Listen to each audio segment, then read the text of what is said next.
제가 상속세 문제 항상 좀 궁금하거든요. 자, 상속세는 내가 죽은 다음에 아이들한테 가는 거잖아요. 그러면 나는 당할 일이 없어. 맞습니다. 네, 그럼 내 아이들이 당할 거를 대비해서 상속에 관한 걸 좀 자세히 얘기를 해주시면 제가 좀 대비를 시키든지 저도 좀 대비를 하겠습니다. 맞습니다. 이런 건 사실은 상식적으로 알아두시면 좀 도움이 되실 것 같아요. 왜냐하면 일생에서 사실 한두 번밖에 경험하지 않기 때문에 그렇죠. 당혹스러움이 사실 많이 크세요. 사실 사망이 일어나면 슬픔에 빠져있기도 이제 사실은 이 정신이 없는데 이거를 일련의 순서대로 좀 알려드리는 게 제가 이제 상속 미팅 할 때마다 느끼는 거거든요. 왜냐하면 진짜 이런 것들에 인지가 거의 없으세요. 상속이 발생하면 상속세 신고 및 납부 기간이 돌아가신 날이 속하는 달의 말일로부터 6개월이요. 그러니까 8월에 만약에 돌아가셨다 그러면 8월 말일자부터 6개월이니까 그렇죠. 9, 10, 11, 12, 1, 2월 네. 그러니까 내년 2월까지거든요. 네. 그러면 아 정말 기간이 많이 남았네라고 생각하시거든요. 근데 정말 짧습니다. 정말 짧거든요. 그러면 먼저 말씀드릴 게 상속 개시 사실 경황이 없어요. 이때는 무조건 장례식장 우선 잡으시고 그 다음에 이제 장례식 잘 치르신 다음에 사망진단서 꼭 잘 받아 놓으시고 그다음에 상속 개시일이 펼쳐지고 나서 1개월 이내에는 사망신고를 하셔야 돼요. 사망신고를 안 하면 과태료도 있습니다, 사실은. 이게 이제 신고기한 이내가 1개월 이내인데, 안날로부터 1개월 이내 하면 과태료 5만 원이라는 것도 있어요, 사실은. 물론 이제 과태료를 다 매기지 않긴 하겠지만. 그리고 그거를 꼭 말씀드리고 싶습니다. 이 가족관계 이제 말 그대로 정리라는 거거든요. 이제 이분이 사망을 했기 때문에 사망신고를 하는 거고, 그럼 바로 그 현장에서 이걸 말씀을 해주실 거예요. 그 시군구청 직원분이 안심상속 원스톱 서비스. 안심상속 원스톱 서비스가 뭐냐면 이 피상속인 돌아가신 분이 피상속인인데 이분이 가지고 있었던 모든 부동산과 모든 금융재산 금융채무를 다 일괄로 조회해주는 서비스가 안심상속 원스톱 서비스예요. 간단합니다. 이게 누가 문자를 받을지 왜냐면 연락이 그분에게 다 오거든요.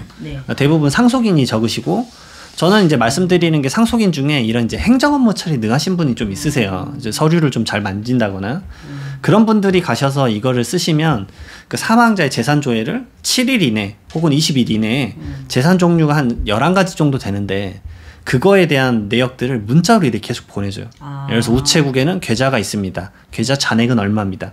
이런 식으로 막 연락이 와요. 부동산은 이런 것들을 가지고 계시네요. 말 그대로 그 피상속인이 어떤 재산을 갖고 있는지 사실 이 대한민국 환경에서는 그걸 잘 모르시는 자녀분들도 엄청 많으세요. 그러면 아이들이 셋이면 셋한테 다 가능해요? 그 문자가? 한 명한테만.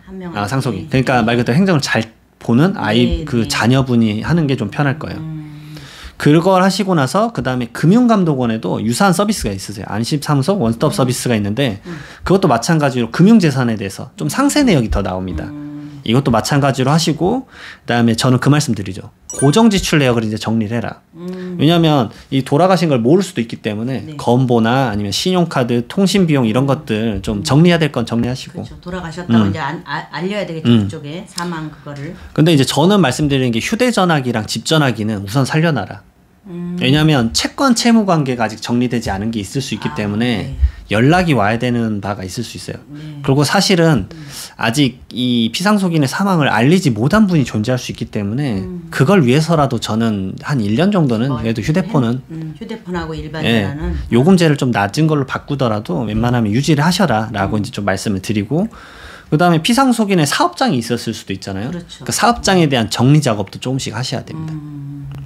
그러면 세무사님 이렇게 사람이 죽는다는 건 모르잖아요. 내가 좀 이제 정리할 시간이 있으면 내가 아파서 언제다 이렇게 기한이 있으면 그 안에 좀 정리를 하겠지만 갑자기 사고로 죽을 수도 있잖아요.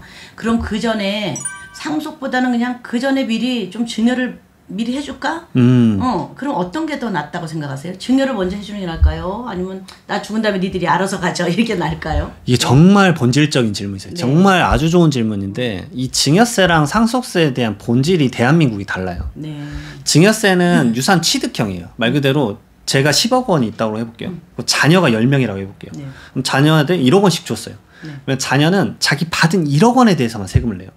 그러니까 낮은 세금이죠. 그렇죠. 말 그대로 증여재산공제 5천만 원하고 처음이 10% 구간이니까 아주 낮은 세금을 내죠.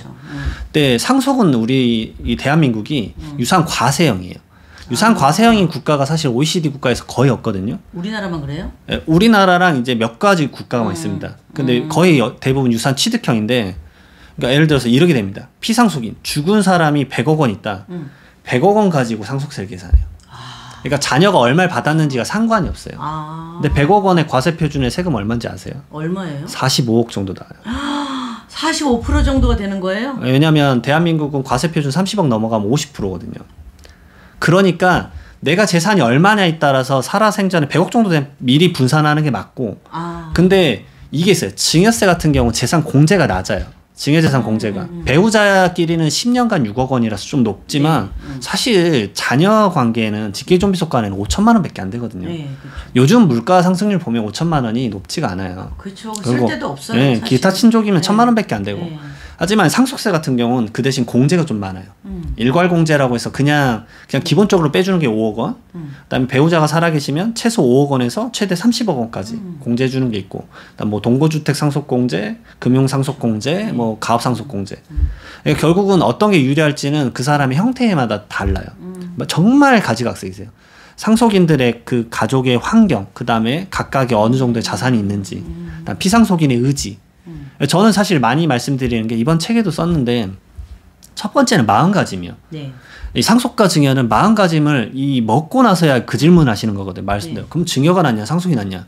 마음가짐이 없으면 질문도 안 하세요.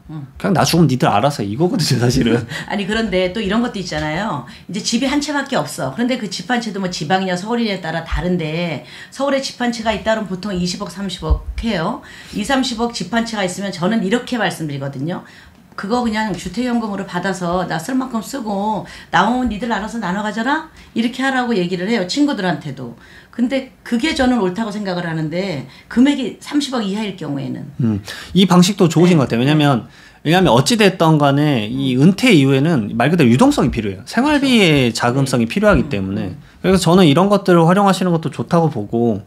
근데 이제 아까 아파트 평균 가격으로 좀 간단히 말씀드려볼게요. 그러면 이 부동산원 통계치로 17년 1월에 서울 아파트 평균 가격이 5억 8천? 6억 정도 했거든요. 그렇죠. 그러면 아까 말씀드린 상속 펼쳐지면 일괄공제 5억 원이잖아요. 예. 그럼 1억 원에서 세금 내면 1,000만 원이에요. 그렇죠. 근데 22년 1월에 아파트 평균 가격이 12억 원이거든요. 맞아. 그러면 5억 일괄공제 빼고 7억에 대해서 세금 계산하면 얼추 계산하면은 한 1억 얼마 나와요. 2억 정도 나오거든요.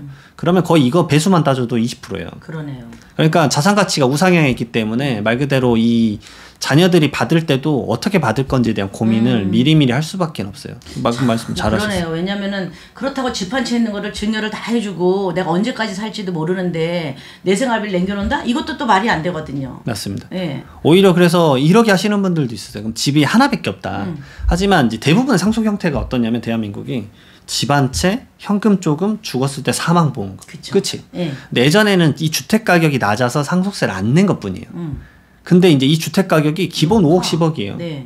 저는 이런 말씀 드리거든요. 상속세는 이 증상 없는 전염병이다.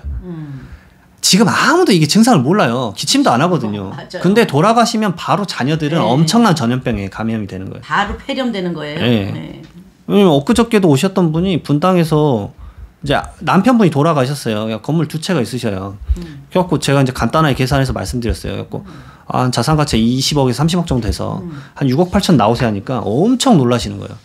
생각을 못하죠. 누가 제일 많이 놀라냐면 근로소득자랑 주부분들이 놀라요. 왜냐면 세금이라는 거를 일상에서 접한 경험이 많이 없어요. 네. 생각도 안 하고 있어요, 사실은. 네. 상속세라는 거는 접촉률이 낮거든요. 그러니까 사망이란 이벤트가 펼쳐져야만 느끼는 바기 때문에 네.